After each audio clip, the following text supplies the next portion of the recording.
Israel और Hamas के बीच युद्ध थमने का नाम नहीं ले रहा। इजराइल ने मंगलवार सुबह गाजा में फिर से एयर स्ट्राइक शुरू कर दी है। करीब 12 घंटे से जारी इजरायली हमलों में अब तक लगभग 413 लोग मारे जा चुके हैं, जबकि सैकड़ों लोग घायल हैं। इस हमले के साथ ही 19 जनवरी को गाजा और इजराइल के बीच हुआ 2 महीने पुराना सीज फायर टूट गया है।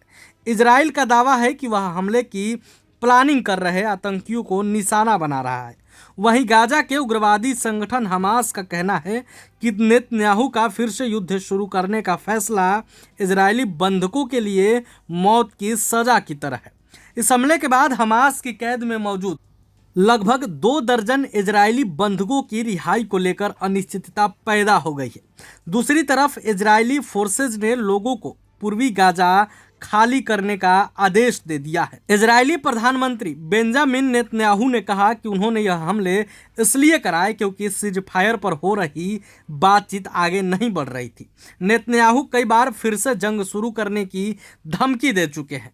वहीं इजराइल के रक्षा मंत्री इजराइल कॉटेज ने चेतावनी दी है कि अगर बंधकों को रिहा नहीं किया तो गाजा में नरक के दरवाजे खोल देंगे।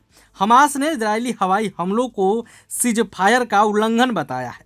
हमास ने धमकी दी है कि इस कदम से उसकी कैद में मौजूद इजरायली बंधकों की जान खतरे में आ गई है।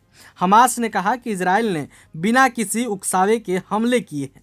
इजराइल ने पिछले 2 हफ्तों से गाजा में भोजन, दवाइयों, ईंधन और अन्य सप्लाई को रोक दिया है और मांग की है कि हमास सीज फायर समझौते में बदलाव स्वीकार करे।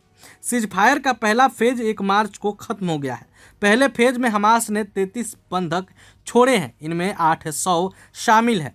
वहीं इजराइल ने 2000 फिलिस्तीनी कैदियों को रिहा किया है। इजराइल और हमास के बीच सीज फायर के दूसरे फेज पर अभी तक बातचीत शुरू नहीं हो पाई है। इस फेज में लगभग 60 बंधकों को रिहा किया जाना था।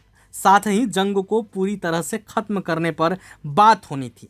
हमास के पास अभी 24 जिंदा बंधक और 35 के शव हैं। इजराइल और फिलिस्तीन के बीच सीज फायर डील 3 फेज में पूरी होनी थी।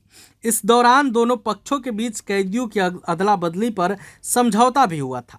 पहला फेज पूरा हो चुका है, दूसरे फेज पर बात नहीं बन पाई, लेकिन इस बीच इजराइल ने फिर से हमास पर हमला शुरू कर दिया है, जिसमें अब तक लगभग 413 लोगों की मौत की बात सामने आ रही है।